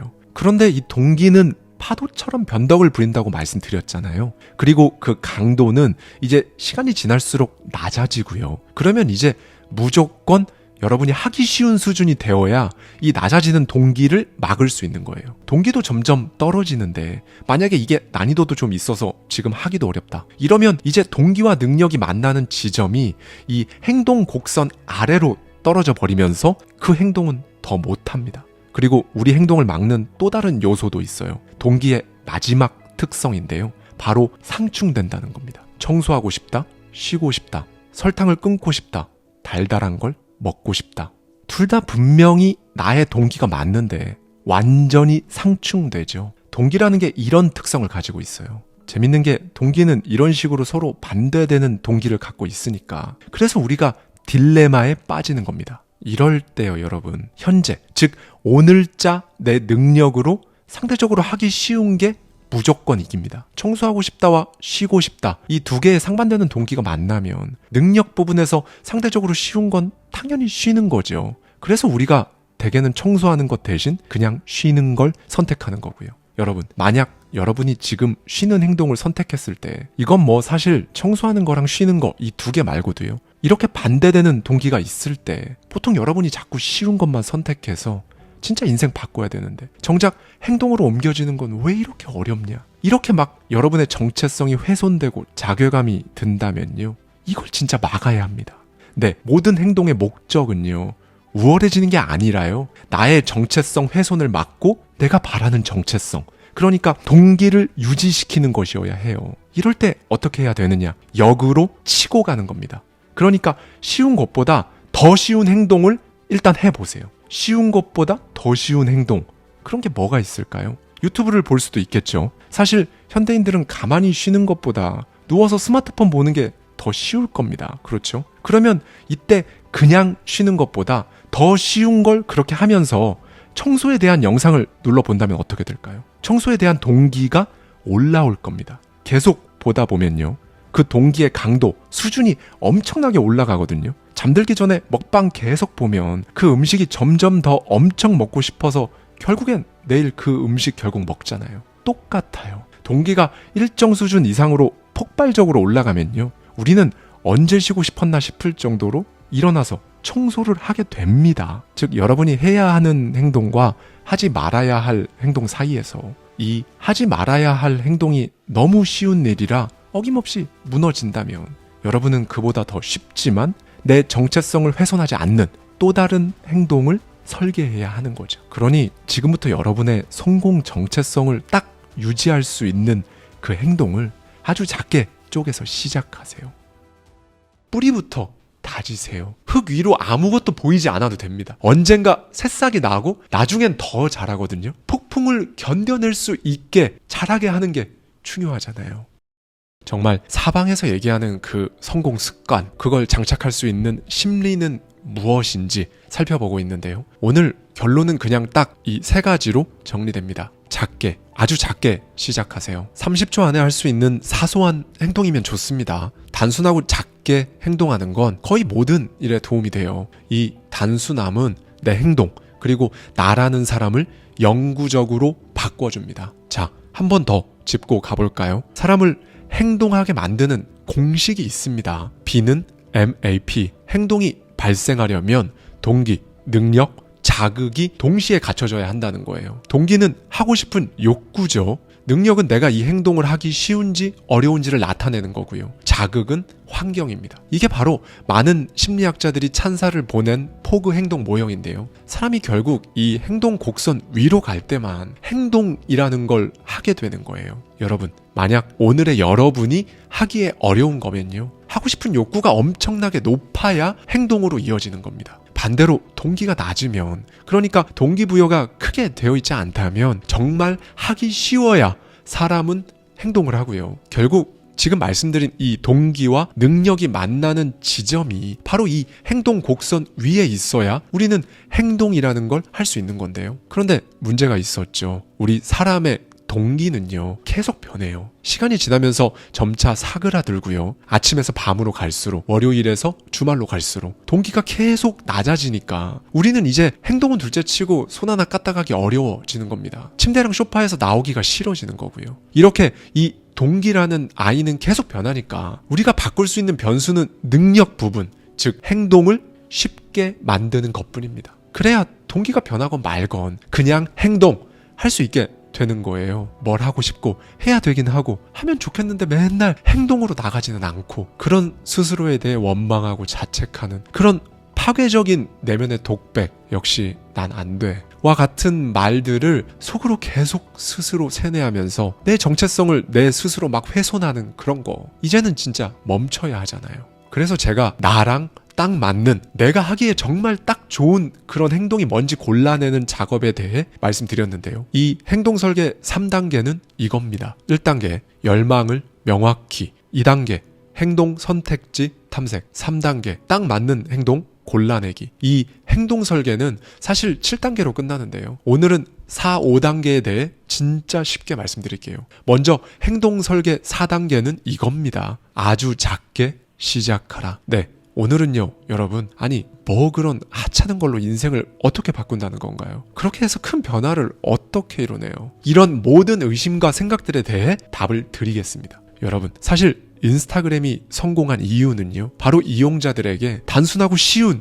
행동을 하도록 유도했다는 점이거든요. 인스타그램 앱이 나오기도 한참 전에 개발자 2명은 사람들을 유심히 살펴봤습니다. 그리고 사람들이 지금 자기 상태를 다른 사람들과 공유하고 싶어 한다는 욕구가 있다는 걸 알아낸 거예요. 당시에 자기 상태를 타인과 공유할 수 있는 서비스는 위치 공유 서비스, 사진 공유 서비스, 이 2개가 전부였어요. 이 2개 중에서도 사람들은 주로 좀 더 쉬운 사진 공유 서비스를 이용했고요. 그래서 2명의 개발자는 간단하게 스마트폰 카메라를 활용할 수 있는 앱을 개발하기로 합니다. 사람은 본래 자기 주변 상황을 기억하고 그걸 누군가에게 뽐내거나 드러내고 싶어하는 기본적인 욕구가 있잖아요. 그리고 이 욕구들 중에서도 제일 쉬운 건 그냥 사진을 찍어서 바로 공유하는 행위일 겁니다. 네, 이 2 개발자는 사람들이 원하는 이 행동을 정말로 가장 하기 쉽게 설계했어요. 이게 핵심이었습니다. 2010년 출시된 인스타그램은 단 3번의 클릭으로 사진을 올릴 수 있게 만들었어요. 당시 인스타그램의 마케팅 카피만 봐도 딱 알 수 있죠. 식은 죽 먹기만큼 쉽다. 이거였습니다. 출시된 지 18개월도 안 된 이 인스타그램을 당시 페이스북이 10억 달러, 지금 우리 돈 약 1조 3천억 원에 인수했거든요. 당시 난리도 아니었어요. 여론은 인스타그램을 진짜 터무니없이 과대평가했다면서 공개적으로 조롱하는 분위기였고요. 그런데 사실 실리콘밸리를 휘어잡고 있는 혁신적인 기업들은 다 알고 있었어요. 단순한 접근법만큼 성공이 확실한 건 없다는 걸요. 네, 사람들은 대부분 뭐 아니면 도라는 가정하에 움직입니다. 나쁜 습관을 버리거나 스트레스를 줄이거나 떼돈을 벌려면 극단적으로 무언가를 해야 한다고 생각하거든요. 술을 끊고 아파트를 팔고 가진 걸 모두 걸어야 한다고 생각하기도 하죠. 간혹 이렇게 극단적으로 성공한 사람들이 대중의 급격한 관심을 받으면서 서사극의 주인공이 되기도 하고요. 그런데 이 서사극은 정말로 눈길을 사로잡는 진짜 딱 하이라이트 부분만 모아둔 압축본인 건 대부분 몰라요. 우리 인생은 사실 이렇게 막 대담한 에피소드로만 이루어져 있지 않잖아요. 살면서 인생이 정말 가끔씩 대담해져야만 하는 순간을 요구하긴 하지만 점진적인 발전 그리고 지속적인 성공, 이건 하나도 극적이지 않습니다. 사실 지루하죠. 네, 성공은 그 20%의 대담한 결단과 80%의 단순한 반복이 이끕니다. 여러분, 단순한 건요, 거의 모든 행동을 할 수 있게 해줍니다. 이건 절대로 잊지 마세요. 이루고 싶은 변화가 크건 작건 그 출발점은요, 아주 작은 행동에서 시작해야 할 수 있다는 거예요. 그리고 그 단순함은 여러분 인생의 결과값을 영구적으로 바꿔버리고요. 단순한 행동을 만드는 방법 딱 두 가지만 기억하시면 됩니다. 스타터 단계를 받아들일 것, 행동을 축소할 것. 여러분이 5km를 뛰고 싶은 습관을 장착하고 싶다고 할게요. 뭐부터 할까요? 신발을 신어야 합니다. 그렇죠? 그리고 5km를 뛰는 것 자체가 생전 처음이라고 해볼게요. 그러면 스타터 단계에 있는 여러분이 스스로에게 속으로 이렇게 말해보세요. 뛸 필요는 없다. 매일 운동화를 신기만 하자. 운동화 신기. 이게 사람 인식을 바꿔버립니다. 운동화 신기가 습관이 되면 일단 걷는 게 그리 귀찮은 게 아니게 되거든요. 그렇게 나가서 걷는 것 자체가 이제 어렵지 않은 수준으로 올라오면요, 그때부터 걷다가 중간에 30초만 뛰는 거예요. 그렇게 한 달이 지나면 1분을 뛸 수 있습니다. 이렇게 가는 거예요. 그러다 시간이 조금 지나서 문득 어느 날부터는 거의 매일 그 운동화를 신고 밖으로 나가서 동네 한 바퀴를 뛰고 오게 되는 거고요. 이런 식으로 이 스타터 단계가 더 큰 습관으로 나아가는 문을 열어주는 겁니다. 30초 안에 할 수 있는 사소한 행동에 주력하세요. 여러분, 조급하게 기대치를 올리지 마시고요. 행동의 스케일을 키우려고 서두르지도 마세요. 뛰는 게 부담스럽다면 걸어도 되고, 걷는 게 부담스럽다면 운동화만 신어도 괜찮습니다. 여기 이제 아침을 챙겨 먹기로 한 사람이 있어요. 그는 생전 아침 식사를 해본 적이 없는데 불규칙적인 식습관에다가 패스트푸드로 몸이 망가지고 나니까 그의 주치의가 직접 아침을 해 먹는 걸 권한 거죠. 그래서 그는 아침에 일어나자마자 가스레인지부터 켜기로 합니다. 이게 이 사람이 스스로 정한 스타터 단계였어요. 스타터 단계에서 아주 작은 이 행위를 하는 건 곧 성공입니다. 습관을 살려두고 성장 가능성을 열어두는 게 스타터 단계의 목적이니까요. 여기서 하는 이 먼지 같은 사소한 행위가 계속 쌓이면요, 이제 다음 단계로 넘어가는 겁니다. 단순한 행동의 두 번째 원칙이죠. 행동의 축소. 이걸 꼭 기억하셨으면 좋겠어요. 여러분에게 벅찬 그 일을 여러분이 생각하는 것보다 더 작은 단위로 쪼개보세요. 하루에 7분 동안 땀나게 운동하기? 몇 년간 운동이랑 담 쌓고 살던 사람이 이걸 해보면요, 7분 땀나게 운동 쉽지 않습니다. 하루 30분 책 읽기, 팔굽혀 펴기 20번? 진짜 쉽지 않아요. 제가 하체 운동 처음 시작할 때 스쿼트 하루에 1개, 진짜 이걸 목표로 삼고 시작했습니다. 2개, 3개, 10개 이렇게 늘려나가다가 나중에는 하루에 20개씩 3세트, 그러니까 60개씩 하게 되더라고요. 여러분, 여기서 포인트가 하나 있는데요, 이건 제가 꼭 말씀드리고 싶었어요. 완벽할 필요가 없습니다. 꾸준함을 목표로 하세요. 습관은 완성하는 게 아니라 살려두는 겁니다. 다시 한 번 더 말씀드릴게요. 습관은, 성공은요, 완성하는 게 아니라 살려두는 겁니다. 일단 일상에 뿌리를 내리게 해야 한다는 거예요. 뿌리가 얕은 커다란 식물을 상상해 보세요. 식물이 단단히 자리 잡지 못해서 강한 비바람이 몰아치면 쓰러지고 맙니다. 습관 살려두기 원리도 똑같아요. 하기 힘든 거창한 행동은요, 뿌리가 얕게 내린 커다란 식물과 같습니다. 이런 식의 행동은 좋아 보이고 만족스러운 느낌이 들 수는 있겠지만 살다가 인생의 폭풍이 한 번씩 몰아치면 버티질 못해요. 뿌리부터 다지세요. 흙 위로 아무것도 보이지 않아도 됩니다. 언젠가 새싹이 나고 나중엔 더 자라거든요. 폭풍을 견뎌낼 수 있게 자라게 하는 게 중요하잖아요. 네, 여러분이 여기까지 들으셨다면 아마 더 이상 그 정도 하찮은 수준으로 변화가 이루어지나? 라고 질문하지 않으실 거예요. 그러면 이제 이 성공이라는 두 글자가 지니고 있는 진짜 의미를 여러분 것으로 만든 겁니다. 이제 다음은 이 행동을 하게 하는 마지막 퍼즐이죠. 자극입니다. 네, 사실 이 자극이 없으면 어떤 행동도 일어나지 않아요. 행동이라는 건 늘 여러분 안에 잠재력이라는 형태로 숨어 있거든요. 자극이라는 아이가 나타나서 딱 깨울 때 이제 그 잠재력이 스파크처럼 튀어오르는 거고요. 그런데 여기서 진짜 말도 안 되게 좋은 게 하나 있습니다. 이 자극은요, 여러분이 설계할 수 있다는 거예요. 행동 설계 4단계, 아주 작게 시작하는 것에 대해 말씀드렸고, 이제 5단계죠. 적절한 자극을 줘야 합니다. 저자는 여기서 굉장히 흥미로운 이야기를 하는데요. 이 행동 모형에서 동기와 능력은 계속 발생할 수 있는데 반해서 자극은 외부에서 오는 거라고 해요. 그래서 우리는 이 자극을 알아차리거나 알아차리지 못하거나 둘 중 하나라는 거죠. 자극을 알아채지 못하거나 뒤늦게 알아차렸다 하더라도 타이밍이 안 맞으면 행동은 일어나지 않는다는 겁니다. 그럼 도대체 그 자극이 뭐냐? 세 종류가 있어요. 인간 자극. 네, 말 그대로 인간이 직접 주는 자극입니다. 숙제를 해야 하는 딸에게 엄마가 숙제해야지 라고 말하는 직접적인 자극이죠. 그런데요, 이 자극은 세 가지 자극 중에서 효과가 가장 약하다고 저자는 강조해요. 남이 아니면 이제 내가 스스로도 읊조리는 혼잣말도 있습니다. 혼잣말로 지금 이걸 하자, 나는 이거 해낸다, 이렇게 하는 것도 인간 자극이고요. 여러분, 인간 자극이 일단 전제되지 않으면요, 사실 다른 그 어떤 자극도 의미가 없어요. 무엇보다 최소한 혼자 되뇌는 이 자극으로 여러분이 여러분 스스로를 막 자책하면서 깎아내리지 않으셔야 해요. 이거 진짜 중요합니다. 상황 자극. 두 번째로는 상황 자극이 있는데요. 이를테면 어떤 행동을 하려고 알람을 맞춰 놓거나 포스트잇에 적거나 하는 모든 환경 설정 행위, 이게 바로 상황 자극입니다. 상황 자극은요, 너무 많이 설정해버리면 자극에 무감각해지고 주의를 기울이지 않게 되는데요. 사실 이런 경험 다들 있으실 거예요. 어떤 알람이 왔는데 그걸 가뿐히 무시해본 경험. 그러니 이 상황 자극은요, 주기적인 습관을 만들 때보다는 진료 예약 같은 일회성 행동에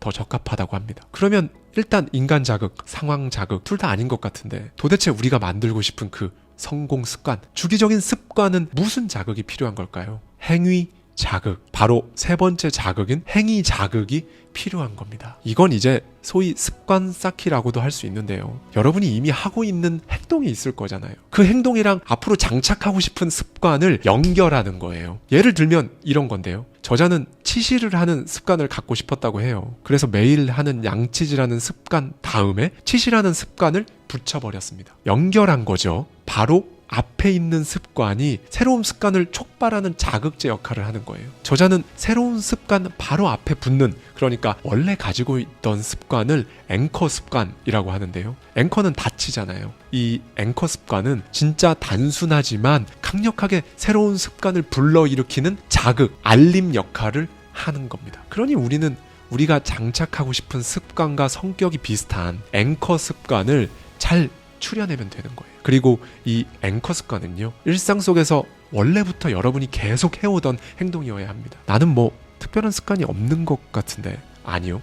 인식 자체를 못해서 그래요. 인간은 사실 누구나 알게 모르게 딱 그 사람만의 고유한 습관으로 채워진 일정에 따라 생활하거든요. 생각해보면 분명히 있습니다. 이제 여기서 엄청나게 중요한 포인트가 나왔죠, 여러분. 모든 습관은요, 처음 딱 도입할 때, 장착할 때 그 습관을 내 일상 어디에 끼워 넣으면 될지 들어갈 자리를 찾는 게 가장 중요하다는 거예요. 이렇게 앵커 습관 더하기 새로운 습관 더하기 앵커 습관, 이런 식으로 쌓아가는 겁니다. 이러면 이제 비로소 우리는 소위 갓생이라고 부르는 만족스러운 습관 쌓기에 성공하는 거죠. 저자는 이걸 습관 레시피라고 부릅니다. 여기서 이제 더 확 와닿게 말씀을 한번 드려볼게요. 앵커 습관, 그러니까 원래 있던 기존의 습관하고 장착하고 싶은 새로운 습관은 웬만하면 동일한 장소에서 이루어지는 게 좋아요. 예를 들어 내가 새로운 습관으로 밥을 먹은 다음에 꼭 식탁을 깨끗하게 닦는 습관을 장착하고 싶다면 주방에서 매일 하는 기존의 앵커 습관이 뭔지 찾아보는 거죠. 그리고 앵커 습관과 새로운 습관은 서로 이 빈도가 맞아야 해요. 새로운 습관을 하루에 한 번 하는 앵커 습관 뒤에다가 배치하시면 됩니다. 빈도를 맞추는 게요, 생각보다 중요해요. 이건 실제로 있었던 사례인데요. 어떤 사람은 화장실을 한 번 갈 때마다 다녀온 뒤에 팔굽혀펴기 5번을 한다라는 습관을 연결시켰다고 하는데요. 그런데 화장실은 밤에 자다 일어나서도 가잖아요. 심지어 이 사람은 밤에 자다 깨서 너무 자주 화장실을 가는 습관이 있었던 거죠. 그래서 빈도수가 도저히 맞지가 않는 거예요. 어긋나기 시작하고 잘 완수하지 못하고 있다는 자책감만 들면서 결국 포기했습니다. 빈도수도 안 맞았고 물리적으로 동일한 장소에서 할 수도 없는 두 개의 습관을 연결시켜 놓으니까 이렇게 되는 거거든요. 물리적인 장소와 빈도수를 딱 맞춰서 새로운 습관을 여러분 일상에 그냥 자연스럽게 녹일 수 있다면 그 습관은 진짜 막 애쓰고 고생하지 않아도 별다른 노력 없이 여러분 생활에 편입될 겁니다. 자, 저자는 여기서 한 단계 더 들어가는데요. 습관을 장착하기 더 쉬운 방법을 알려줘요. 잘 들어주세요, 여러분. 정말 이거 꿀팁입니다. 엣지, 그러니까 디테일을 살리는 거죠. 싱크대 닦는 습관을 기르고 싶은 사람이 있다고 해볼게요. 싱크대가 항상 며칠만 지나면 너무 지저분해져서 냄새도 나고 볼 때마다 기분도 안 좋고 위생적으로도 좋지도 않고, 그래서 항상 불만이었는데 정작 싱크대 청소하는 습관이 장착이 안 돼서 너무 스트레스였던 거죠. 그래서 그녀는 아침 식사한 그릇을 모두 정리한 다음에 싱크대를 닦는 습관 레시피를 딱 만들었어요. 그런데 별 효과가 없는 겁니다. 이런 그녀의 고충을 들은 후에 저자는 이 앵커 습관의 종착점인 수도꼭지 잠그기를 끌고 왔어요. 그러니까 수도꼭지를 잠근 후에 바로 싱크대를 닦기라고 레시피를 수정해 준 겁니다. 네, 결과는 성공이었어요. 수도꼭지를 딱 잠글 때의 느낌과 돌연 중단되는 물소리, 이 감각이 입력되니까 자극이 뚜렷해진 거죠. 이제는 싱크대만 닦으면 되는 겁니다. 네, 여러분, 중요한 건 자극입니다. 오감으로 느껴지는 자극, 장착하고 싶은 새로운 습관을 하기 바로 직전에 귀로 어떤 걸 들을지, 눈으로는 뭘 볼지, 어떤 감정을 느낄지, 그러니까 어떤 감각이 딱 들어오면 그 새로운 습관을 시작할지 엣지를 살려보는 겁니다. 이렇게 하다 보면요, 어느 순간 심지어 불쾌한 자극도 활용할 수가 있어요.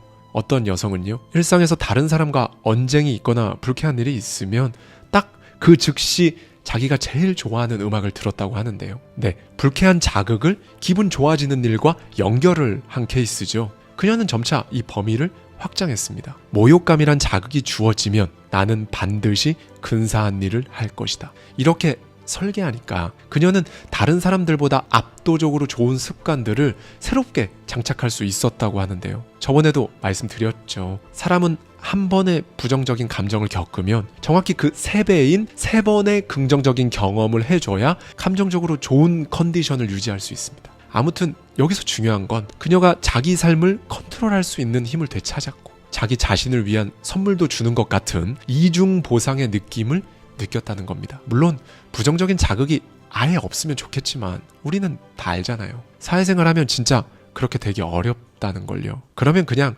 사회생활이 다 이렇지, 진짜 그지 같다, 집에 가고 싶다, 매일 이러면서 평생 사는 건 답이 아니니까 이렇게 생각하면 할수록 상황은 똑같거든요. 작년에도 맨날 이랬는데 올해도 맨날 이렇고, 그러면 이제 내년에도 맨날 이럴 거고요. 여기서요, 사회생활 진짜 거지 같다, 이 생각 대신 나를 컨트롤해야겠다 라고 생각을, 방향을 탁 트는 겁니다. 조금 전 말씀드렸던 그 여성의 사례도 마찬가지예요. 그녀가 이렇게 생각을 전환을 하니까 이제 시간이 조금 지나면서 어느 정도 열받음과 상심이라는 감정에서 벗어날 수 있게 된 거죠. 이렇게 마음의 여유가 생기니까 타인의 상황을 보는 관점도 달라졌다고 합니다. 처음에는 대인관계에서 혼자 막 먼저 열받고 분노하고 상심하던 사람이었는데 이제 그녀는 자기보다 여유가 더 없는 상대방을 돌봐줄 상황까지 자기 스스로를 개선시킨 겁니다. 여기서 또 중요한 포인트가 나오죠, 여러분. 사실 우리가 언급하는 모든 행동, 습관, 먼지 같은 성공들은요, 일단은 나를 위한 거예요. 내가 나를 위해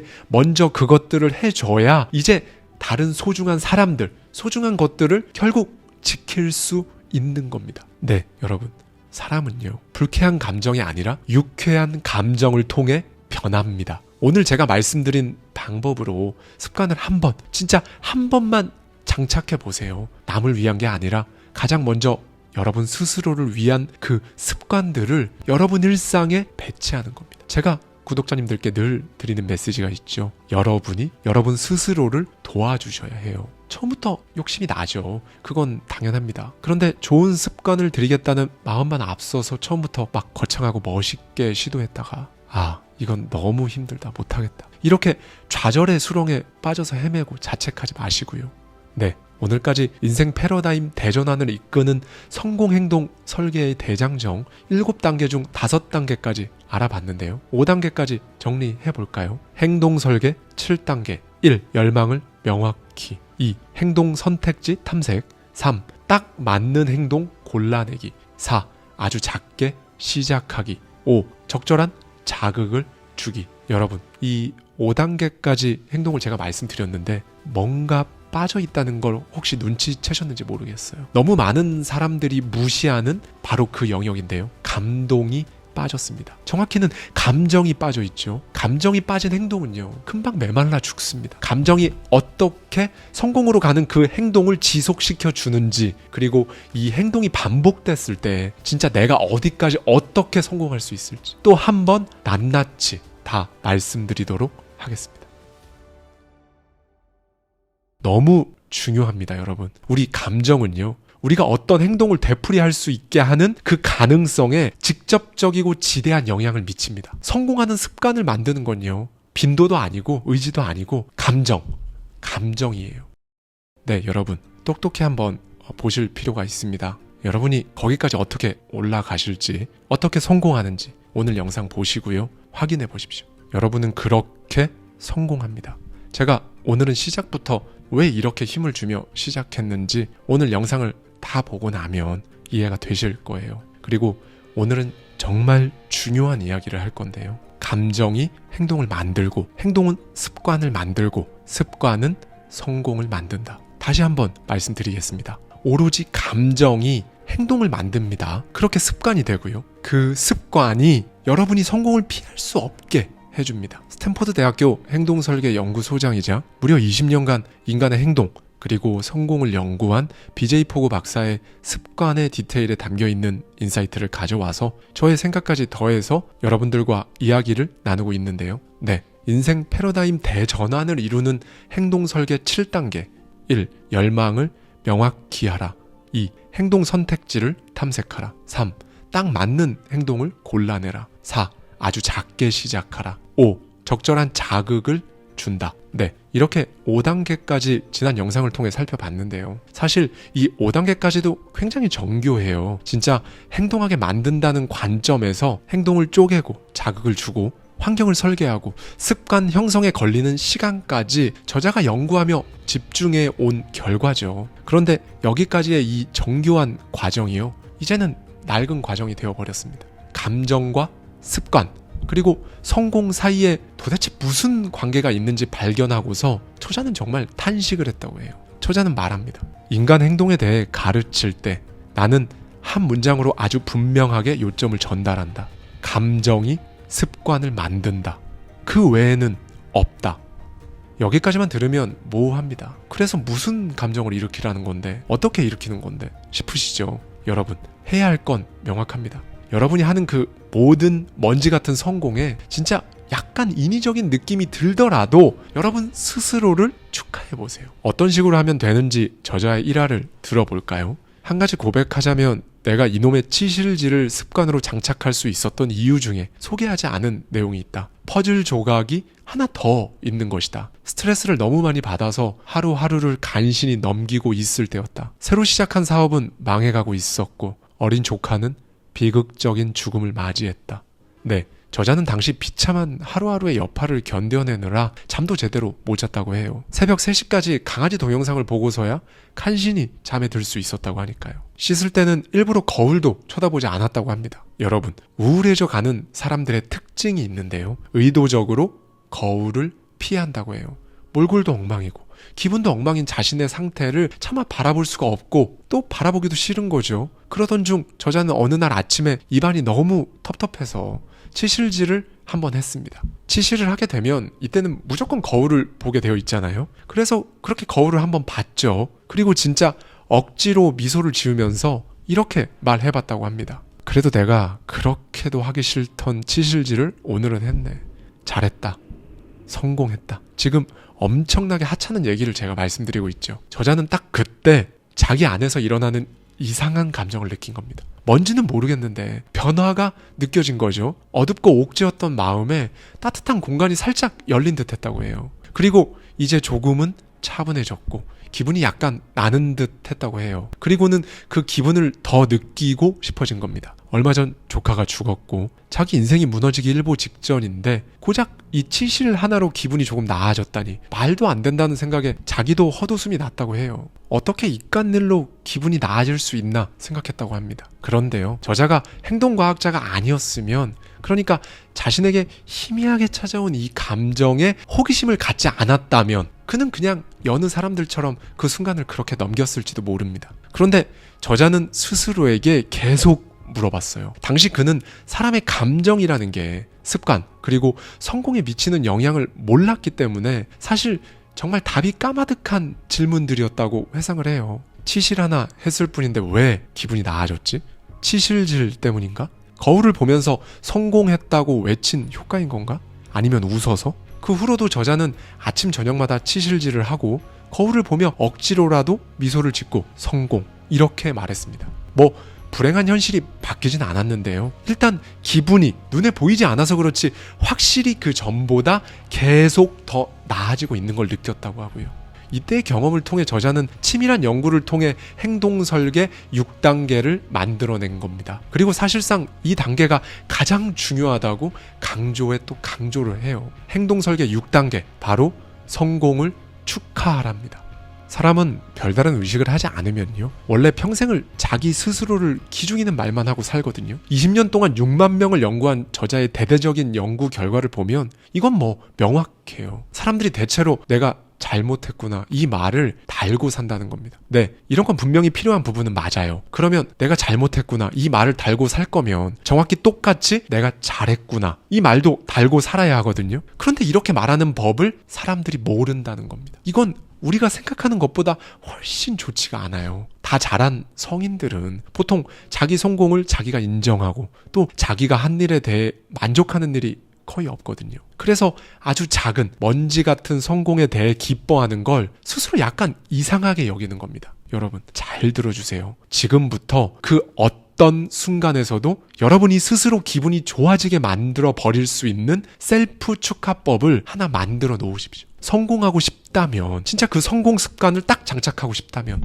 이건 권장이 아니라 무조건입니다. 셀프 축하는 그걸 언제 하든, 그러니까 여러분이 기분 좋을 때 하든 나쁠 때 하든 긍정적인 감정을 끌어낼 수 있기 때문인데요. 그리고 이 긍정적인 감정은 무조건 여러분이 방금 한 그 습관을 뇌에 각인시키는 역할을 합니다. 저자는 수많은 사람들을 대상으로 이 셀프 축하의 효과를 매주 측정했어요. 또 세계 최고 수준의 운동선수들, 유명 인사들이 자기 성공을 어떻게 자연스럽게 축하하는지 관찰까지 했고요. 관련 과학 논문들과 각종 문헌들을 파고 팠습니다. 몇 년 동안 그 개념들을 종합한 끝에 이제 답이 나온 거예요. 셀프 축하가 뇌의 보상 회로를 반짝이게 만든다는 겁니다. 그걸 하는 순간 도파민이 나오면서 뇌는 이제 방금 했던 행동 순서를 인식하고 그걸 부호화한다는 겁니다. 네, 한마디로 이 도파민을 역이용하는 거죠. 쇼츠 보는데 쓰지 마시고요. 달달한 것들 먹는데 쓰지 마시고요. 여러분이 하고 싶은 그 일, 여러분을 도와줄 게 분명하지만 아직 여러분한테 장착되지 않은, 그래서 자동화되지 않은 그 일을 하는데 도파민을 이용해 보세요.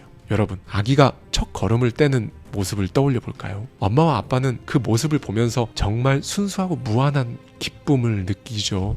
아기는 기우뚱거리면서도 귀엽고 그 작은 손으로 탁자를 잡고 일어납니다. 그리고 겁도 없이 용기를 내서 탁자에서 한 손을 떼고요. 엄마는 팔을 내밀며 말하죠. 아가 이리 와. 할 수 있어. 한 걸음 한 걸음 걸어서 엄마 품에 안깁니다. 그리고 엄마와 아빠는 아이를 안아 올리고 박수를 치며 축하해주죠. 이렇게 적절한 순간의 축하는요, 아기가 걸음마를 더 빨리 배우는데 도움을 주는 거예요. 왜냐하면 뇌가 그 습관을 기억하니까요. 긍정적인 감정, 그리고 그걸 반복해서 감정이 더 극대화되면요, 뇌에서는 마법이 아니라 이제 신경화학 작용이 일어납니다. 뇌는 무조건 그 행동을 기억하고 싶어하고 실제로 기억해요. 그래서 그 행동을 다시 하게 합니다. 뇌는요, 주변 세계의 경험, 광경, 소리, 냄새, 움직임을 끊임없이 재평가하거든요. 그러니 여러분이 지금 당장 뭐 크게 달라지는 것도 없는 상황이라도 축하로서 긍정적 감정 하나 심어주면 뇌는 그 경험을 재평가합니다. 아기가 첫 발을 떼는 순간 뇌에서 도파민이 나오면서 발을 뗀다는 것, 걷는다는 건 너무 좋은 것, 반드시 해야 할 행동으로 입력하는 것처럼 여러분의 그 행동도 똑같이 그렇게 된다는 걸 말씀드리는 거예요.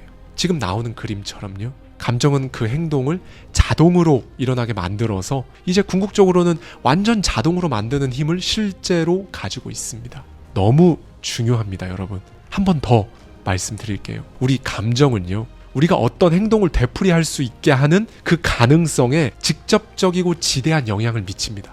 그러니까 성공하는 습관을 만드는 건요, 빈도도 아니고 의지도 아니고 감정이에요. 잘했어, 성공이야 라고 말해주는 진짜 딱 그거. 이렇게 해본 적이 아예 한 번도 없는 분들이 많으실 거예요. 이게 성공을 만들어준다는 겁니다. 그러면서 저자는 뇌를 해킹하라고 조언을 해요. 이게 이제 제가 진짜 1000번쯤 말씀드렸던 내용인데요. 원하는 걸 이룰 때까지 스스로를 속여라. 이 메시지와 맞닿아 있습니다. 구체적으로 도대체 어떻게 하는 건가? 여기서 저자는 두 가지를 말합니다. 어떤 행동 직후에 바로 축하해보세요. 즉시성의 원칙이죠. 그 다음, 진짜 축하하고 있다고 느껴져야 합니다. 네, 강도가 중요하다는 거예요. 여러분, 도파민은 뇌에서 진짜 빠르게 분비되고 또 바로 처리되거든요. 그래서 습관을 형성하려면요, 유쾌한 감정의 신호를 행동하는 즉시 빨리 보내야 해요. 경험을 하고 보상이 있기까지 간격이 시간상 너무 떨어져 있으면 안 됩니다. 그리고 그 강도도 중요한데요.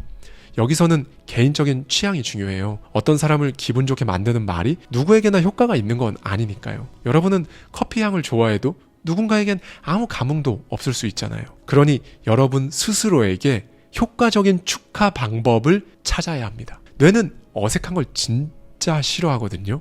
어색하거나 장난처럼 느껴지면 뇌는 오히려 그 행동을 피해 다닌다고 하죠. 그러니까 핵심은 뇌를 기분 좋게 하기 위해 진심으로, 진짜로 나를 축하하는 것, 이겁니다. 뿌듯한 기분을 느껴야 해요. 저도 이걸 항상 하는데요. 저는 그냥 하찮은 먼지 같은 그 작은 성공을 딱 하고 제 스스로에게 실제로 이렇게 말해줘요. 잘했다. 정말 잘했다. 이 뿌듯한 기분을 느끼게 해주는 여러분만의 축하 문장, 손짓, 표정, 행동을 여러분이 습관으로 장착하고 싶은 그 새로운 행동 직후에 의도적으로 딱 붙여버리면요, 뇌는 무조건 새롭게 패턴을 형성합니다.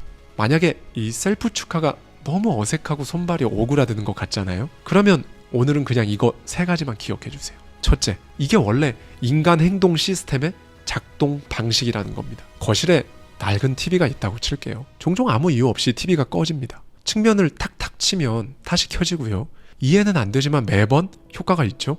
네, 그게 왜 효과가 있는지는 여기서 중요하지 않잖아요. 탁탁 쳐서 원하는 대로 보던 프로그램을 끝까지 볼 수 있으면 그뿐이죠. 이 행동 역시 똑같아요. 도파민이 이 성공 습관을 장착시키는데 핵심이라는 것만 알고 있으면 되는 거예요.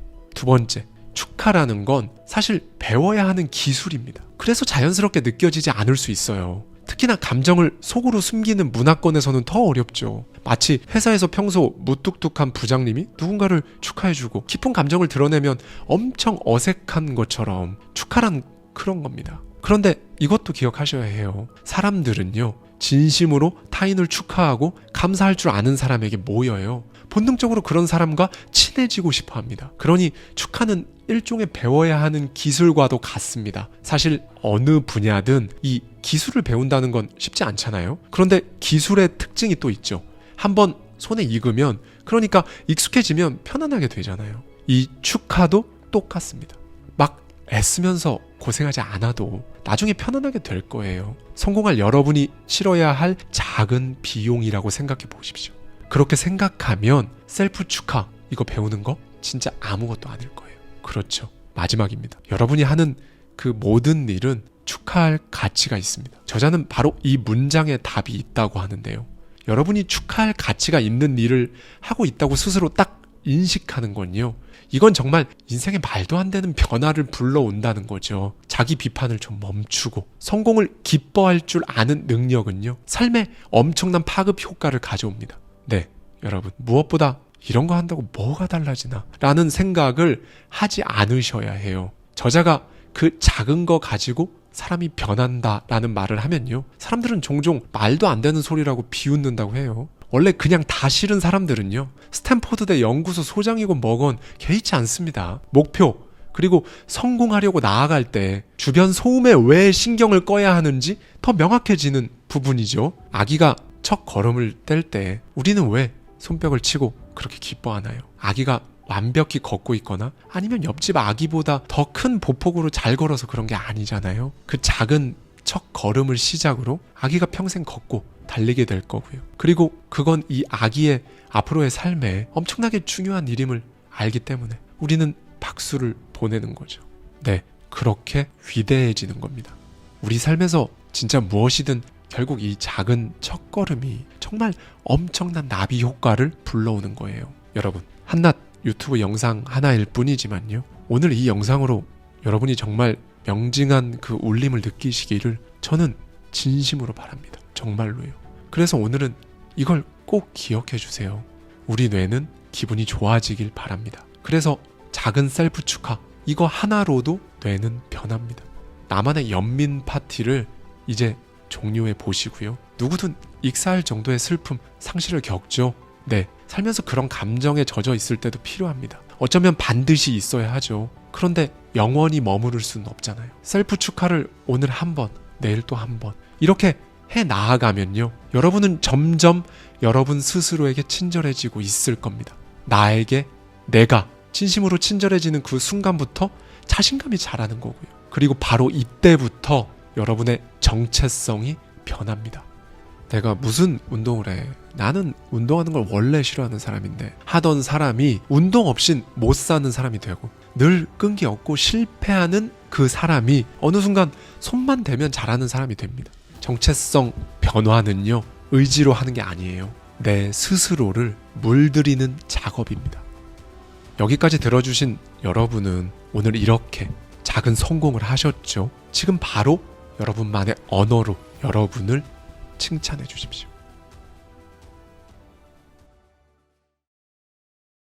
그의 그 방대한 데이터에 따르면요, 작은 일에 성공한 경험이 많을수록 중대한 일에 성공할 가능성이 정말 말도 못하게 기하급수적으로 늘었다고 해요.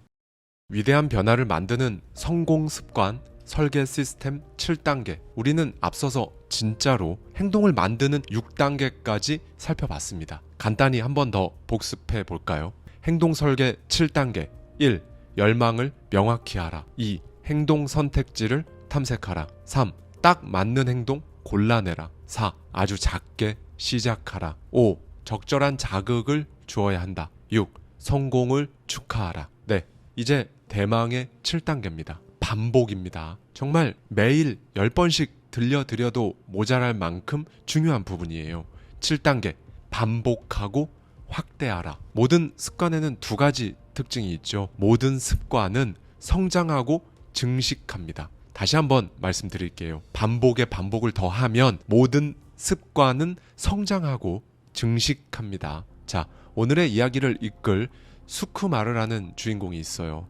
그는 36살이 되면서 두 가지 사실을 알아차렸습니다. 주변 사람들은 전부 다 결혼하는데 자기는 배만 나온 아저씨가 점점 돼가는 거죠. 두 가지 모두 갑자기 일어난 변화였습니다. 몇 개월 전만 해도 그렇지 않았어요. 그의 배는 바지 위로 솟아올랐으며 파티가 끝나면 홀로 귀가하는 그와 달리 친구들은 아내와 함께였습니다. 도대체 어떤 여자가 나랑 결혼하고 싶겠어? 라는 말이 머리에 맴돕니다. 이 시점에서 그는 체중을 관리해야겠다고 결심합니다. 그리고는 결혼에 꼴이내야겠다고 마음을 먹죠. 음식에 신경을 쓰고 운동도 더 하려고 합니다. 온갖 시도들에도 불구하고 볼록한 배는 들어갈 기미가 보이지 않아요. 그의 뱃살과의 전쟁은 외모보다 건강상의 이유로 더 중요해집니다. 그는 IT 회사 전문가였는데 허리와 목에 통증이 너무 심해져서 책상에 30분 이상 앉아있기도 힘들었어요. 통증을 참아보려고 했지만 근무 시간이 길어서 견딜 수가 없었습니다. 마침내 병원을 찾아갔죠. 의사는 그의 복부 비만을 통증의 원인으로 지적합니다. 네, 그는 당연히 건강해지려고 노력했죠. 운동을 더 하고 좋은 것들을 먹으려 했습니다. 그런데 그 많은 노력들에도 불구하고 몸만 축날 뿐 눈에 띄는 변화는 없는 거예요. 좌절감과 육체적 고통이 찾아오면 곧잘 운동을 포기하고 소파에 파묻혀 감자칩이나 먹는 생활로 다시 돌아갔습니다. 그러던 어느 해 그는 자기의 올챙이 배가 귀엽다는 여성을 만나 결혼합니다. 아내는 그에게 자신의 트레이너와 운동해보라고 제안을 해요. 몇 주는 순조롭게 흘러갔지만 얼마 못 가 흔들리기 시작합니다. 일이 너무 바빠서 운동을 위해 시간을 내는 것 자체가 그에겐 스트레스였어요. 그는 시간이 없는 게 문제라고 변명했고요. 시도했다 그만두기를 반복하는 이런 상황은 좌절만 안겨주는 게 아니라 불안까지 유발했습니다. 이건 비단 운동만의 문제가 아니죠. 그는 불면증에 시달렸고 집중력도 떨어졌습니다. 그만두기를 반복하는 자신의 모습이 불안해서 힘들었다고 해요. 그럼에도 아무런 조치를 취할 수가 없어서 무력감도 느꼈고요. 어느덧 40이 넘어 50을 바라보게 된 그는 자신이 무려 14년 동안이나 살을 빼보려고 애써왔다는 사실을 알게 돼요. 그 세월 동안 노력이 남긴 것은 여전한 뱃살과 불면증, 커져가는 불안감 뿐이었어요. 그는 결심합니다. 그냥 양치를 하고 난 후에 팔굽혀펴기 2번만 하자. 네, 이렇게 하찮은 작은 습관의 힘을 알고 나서야 그는 비로소 14년을 지속했던 그 고통을 끊어낼 수 있었어요. 팔굽혀펴기 2회, 5초간 플랭크 동작하기와 같은 정말 남들이 보기에 하찮은 시도를 하며 그는 스타터 단계를 거쳤습니다. 그리고 그 스타터 단계가 결코 별것 아닌 거라고 무시하지 않았어요. 반복했습니다. 반복. 결국 그 행동들은 이제 습관이 되었고 그는 체중 9kg을 빼는 것과 동시에 허리 둘레도 5인치나 줄였습니다. 그 외에 그가 달고 살았던 고질병들이 하나 둘씩 차차 나아지고 있었고요. 무엇보다 중요한 건 이거였어요. 이 습관은 정말로 반짝하고 사라지는 성공이 아니었다는 거예요. 그는 거의 14년 만에 좌절과 불안함의 악순환에서 벗어날 수 있었어요. 이제 50살을 넘은 그는 1시간 동안 팔굽혀펴기 50회로 시작해서 5분간 플랭크 동작을 하는 등 아침 운동을 규칙적으로 하고 있습니다. 그의 사례를 책에 적극 활용하고 싶어 했던 저자가 그에게 물었습니다. 이제는 정말 한치의 의심 없이 본인이 변했다고 생각하시나요? 그는 말합니다. 그럼요. 나는 완전한 변신에 성공했어요. 이렇게 말씀드려도 사실은 구체적인 실천의 영역으로 들어가면 여전히 의문이 남습니다. 도대체 어떻게 팔굽혀펴기 2회에서 시작해서 50회까지 늘릴 수가 있었는가? 어떻게 뱃살과의 전쟁에서 결국 승리할 수 있었는가? 도대체 어떻게 누군가는 여러 해 동안 그냥 꿈만 꿨던 10km 단축 마라톤을 완주할 수 있었는가? 어떻게 그 사람은 구상만 했던 사업을 그렇게 시작할 수 있었는가? 이 모든 질문의 해답은 앞서 습관의 특징 2가지로 미리 말씀드렸죠. 작은 습관은 성장하고 증식한다고요. 자, 먼저 성장은 습관의 규모가 커진다는 의미예요. 3번의 심호흡이 하루 매일 30분 명상으로 성장하고 싱크대만 닦던 습관이 주방 전체를 청소하는 습관으로 성장하죠. 본질적으로 같은 행동을 더 많이 하는 것이 습관의 성장입니다. 네, 여러분의 각각의 습관을 잘 살펴보세요. 그 과정을 보면 각 습관들이 어느 정도까지만 잘한다는 사실을 알 수 있습니다. 스쿠마르가 매일 하는 플랭크 운동은 최대 5분까지 성장했어요. 그는 무리하지 않으려고 했고 그 이상 하게 되면 운동에 대한 동기가 낮아진다는 걸 14년간 고배를 마신 끝에 깨달았습니다. 자, 여기서 다시 한번 포그 행동 모형을 볼까요? 우리가 행동을 하고 싶으면 반드시 이 그래프의 행동 곡선 위로 올라가야 합니다. 동기가 상대적으로 많이 약하면 그 행동은 하기 쉬워야 해요. 반대로 행동이 다소 어려울 경우에는요, 동기는 엄청 강해야 합니다. 그래야 그 행동을 할 수가 있어요. 다만 이 동기란 아이는요, 변덕이 심해서 높아졌다 낮아졌다 하기 때문에 우리는 최대한 하기 쉬운 행동을 반복해서 그냥 내 수준을 올리는 겁니다. 어느 순간 그걸 그만큼 해도 쉽네, 별거 아니네, 갑자기 이렇게 되거든요. 이렇게 되는 수준으로 내 능력, 내 레벨을 올리는 거예요. 그러면 어느 순간 변덕을 부리는 그 동기라는 아이에게 휘둘리지 않게 됩니다. 내가 갈 수 있는 이 습관의 정점까지 그렇게 성장하는 겁니다. 그럼 여기서 이런 질문이 나올 수 있죠. 스쿠마르는 팔굽혀펴기를 2회에서 3회로 늘릴 그 타이밍을 도대체 어떻게 알아챈 걸까요? 그는 진심으로 팔굽혀펴기 2회를 하면서 올바른 자세에 집중했어요. 지금 이 순간 스타터 단계에서 본인이 가장 집중해야 할 포인트를 딱 집어낸 거죠. 이 습관에서 관건은요, 횟수가 아닌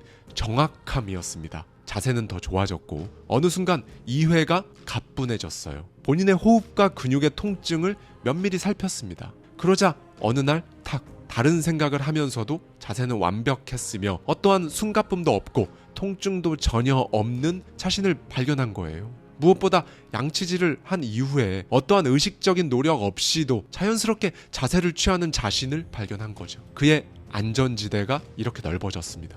여러분, 제가 중요한 키워드를 하나 말씀드렸죠. 우리는 새로 하는 그 모든 것들을 아주 작게 시작하고요, 안전지대를 늘려가야 합니다. 무리하지 않아야 해요. 며칠, 몇 주에 걸쳐 새로운 작은 행동들을 반복하면서 안전지대의 영역을 점차 늘려가야 합니다. 우리의 목적은 늘 안전지대에서 진짜 한 발짝만 더 나가서 불편한 것들을 하나씩 더 해보는 거죠. 안전지대를 넓히고 한 발짝 더 나가고 또 거기까지 내 안전지대로 넓히고 또 한 발짝 나가고, 이걸 반복할 겁니다. 얼마나 걸릴지 이것도 신경 쓰지 마세요. 여러분이 신경 쓸 건 오직 지금 이 스타터 단계에서 내가 집중할 게 무엇인지 그 포인트를 찾는 겁니다. 스쿠마르가 팔굽혀펴기에서 정확함을 신경 쓴 것처럼 모든 새로운 일을 시작할 때는요, 딱 하나 집중해야 할 포인트가 있다는 걸 여러분은 눈치채셔야 합니다. 무작정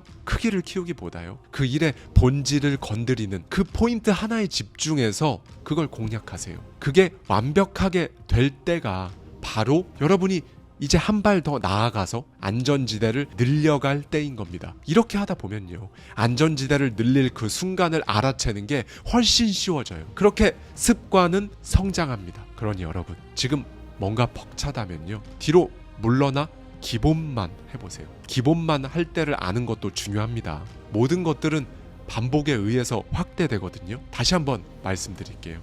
모든 것은 반복에 의해서만 확대됩니다. 여기서 하나 더 말씀드리고 싶은 게 있는데요. 안전지대의 경계는요, 직선이 아닙니다. 하락과 상승을 반복하는 주식 그래프처럼요, 들쑥날쑥한 그 그래프에 더 가깝습니다. 이게 의미하는 건 뭘까요? 시행착오가 있다는 거죠. 팔굽혀펴기 2회가 가뿐해져서 4회로 올려봤는데 성급했을 수 있어요. 다시 2회로 내릴 수도 있습니다. 그리고 그냥 그걸 하면 됩니다. 포기만 안 하면 된다고 제가 말씀드렸죠. 어떤 날은 컨디션이 너무 좋아서 그날 하루 반짝 특정 습관이 확장될 수도 있거든요. 하루에 막 10개씩 할 수도 있을 겁니다. 그런데 그 다음날 다시 2개만 해도 괜찮아요. 작은 습관 이상을 하려고 자신을 너무 압박하지 마십시오. 시간이 지나도 그 습관을 계속 지키면요, 안전지대의 그 경계가 영구적으로 확장됩니다. 지금은 그저 여러분이 서서 한 발짝 뻗을 안전지대 경계를 찾는데 집중해야죠. 이렇게 성장한 하나의 습관은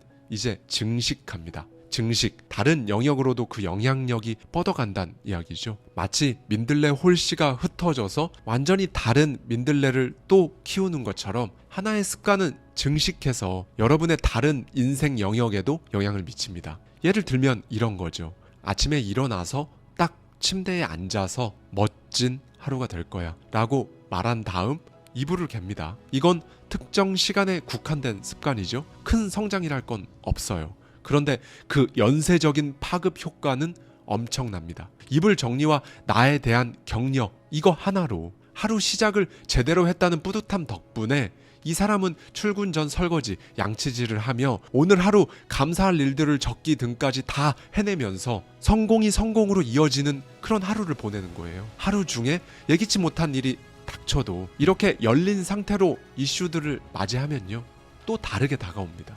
훨씬 더 유연하게 대처할 수 있는 거죠. 네, 성공은 성공으로 이어진다. 너무나 유명한 이 말은요, 저자도 그리고 저도 수많은 연구 사례를 들여다보면서 수없이 확인된 사실이에요. 성공의 크기는 중요하지가 않아요. 아주 작은 거라도 해보면 곧바로 자신감은 커지고 다시 비슷한 도전을 하려는 동기가 또 높아집니다. 성공은 크기가 아니라 빈도에 의해 결정됩니다. 다시 한 번 더 말씀드릴게요. 행동 설계 7단계, 그 정점을 찍는 핵심 메시지입니다. 성공은 크기가 아니라 빈도에 의해 결정됩니다. 저자가 20년간 6만 명을 연구했다고 했죠. 그의 그 방대한 데이터에 따르면요, 작은 일에 성공한 경험이 많을수록 중대한 일에 성공할 가능성이 정말 말도 못하게 기하급수적으로 늘었다고 해요. 지금 여러분이 성공 가도에 있다면 여러분을 거기까지 이끌어준 그 작은 성공들이 무엇이었는지 한번 천천히 다시 살펴보세요. 도대체 어떤 습관이 나도 모르는 사이에 장착된 건지, 하루에 어떤 작은 습관이 증식되어서 여러분의 하루를 이렇게 성공적으로 만들었는지 반드시 살펴보시기 바랍니다. 다만 여기서 중요한 건요, 여러분, 절대 여러분의 습관을 다른 사람 습관하고 비교하지 마세요. 습관을 기른다는 건요, 식물을 키우는 것과 흡사하거든요. 식물은 저마다 자라는 방식이 다르죠. 습관도 똑같아요. 같은 걸 하더라도 자기 자신에게 맞는 범위와 속도로 확대되고 완전히 다른 줄기로 증식되는 거거든요. 팔굽혀펴기 2회로 시작할지라도 최종 크기는 시간과 개인에 따라 다 다릅니다. 네, 습관이란 건요, 습관을 실행하는 개인, 그 행위, 상황, 이 세 가지가 합쳐져서 성장하고 증식하는 거예요. 그러니 비교 대상 자체가 아니라는 거예요. 그저 여러분이 가장 관심이 가는 그런 방식으로 집중하시고요, 다양하게 시도하고 유연성을 유지해 보십시오. 새로운 습관을 들이기에 앞서서 시간을 들여서 여러분에게 꼭 맞는 방식으로 환경을 재설계하십시오. 누가 비타민을 꼭 주방에 두어야 한다고 강요하나요? 아닙니다. 여러분은 그냥 여러분 스스로에게 가장 효과적인 방법을 찾으시면 돼요. 마지막으로 저는 정말 중요한 이야기를 말씀드리고 싶은데요. 새로운 습관은요, 여러분이 도달하고자 하는 일생일대의 그 중요한 열망에 도달하는데 부스터가 되어줄 거예요. 사소하지만 정말 큰 영향을 미칠 겁니다. 저자가 찾아간 혹은 저자를 찾아온 많은 사람들이 처음에 모두 자포자기한 눈으로 이렇게 말했다고 해요. 저는 10년 동안 이렇게 살아와서 정말 이 거지 같은 버릇은 바꿀 수가 없어요. 저는 쉽게 변하는 사람이 아닙니다. 그들 중 다수가 프로그램을 시작한 지 5일만 지나도 말을 바꾼다고 해요. 저도 믿기지 않는데요. 제가 틀렸네요. 저도 바뀔 수 있는 사람이었어요. 끝까지 해낼 수 있는 사람이란 걸 알았습니다. 네, 저자는 이런 말을 하도 많이 들어서 프로그램 참여 후에 나는 어떤 사람으로 생각한다 라는 문장을 완성하게끔 만들었다고 하죠.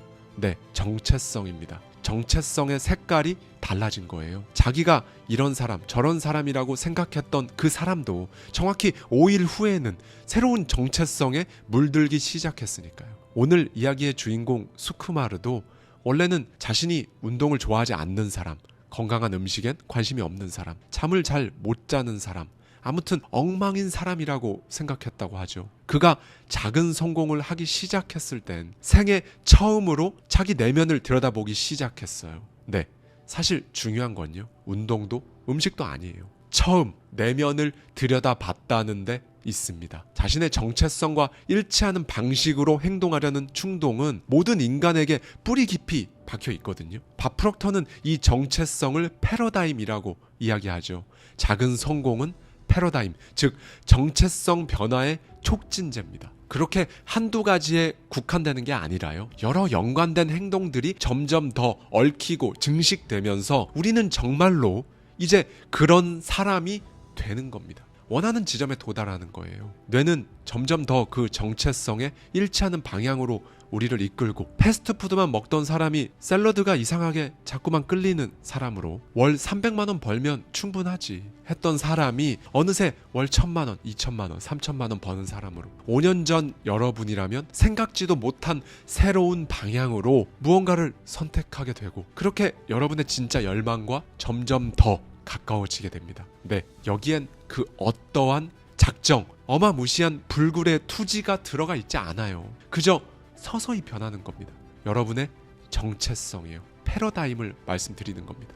여기서 더 중요한 건 이겁니다. 상황이든 생각이든 절대 바꿀 수 없다고 생각했던 내가 자신이 원하는 건 무엇이든 바꿀 수 있다고 나를 믿게 되는 것, 이게 가장 큰 변화예요. 여러분, 작은 행동은요, 작은 변화는요, 작은 성공은 정말로 이런 식으로 여러분을 바꿉니다. 이제 화분을 키우기로 마음을 먹었으면 씨앗을 뿌리세요. 약간의 계획과 보살핌이 필요하고요. 새싹이 땅 위로 오르기까지 어느 정도 인내심도 필요할 거예요. 주기적으로 물도 주고 잡초도 뽑아야겠지만 무리할 필요는 없습니다. 일단 뿌리만 제대로 내려준다면 큰 줄기는 알아서 잘 자라줄 테니까요. 큰 발전을 위해 모든 변화의 기술을 무리해서 한 번에 배울 필요도 없어요. 하나씩 하나씩 심리적인 안전지대를 조금씩 넓혀가면서 내딛고 또 다지고 내딛고 또 다지고 그렇게 가는 겁니다. 작은 행동의 일부는요, 성장하고 일부는 증식합니다. 그러면서 여러분의 정체성은, 패러다임은 점차 그것을 하는 사람으로 물들어 가는 거죠. 감히 예측컨대요. 여러분은 예상보다 빨리 성공한 여러분을 만나실 수 있을 거예요. 그러므로 오늘의 여러분은 여러분의 안전지대 어디쯤에서 한 발 더 내디드실 건가요?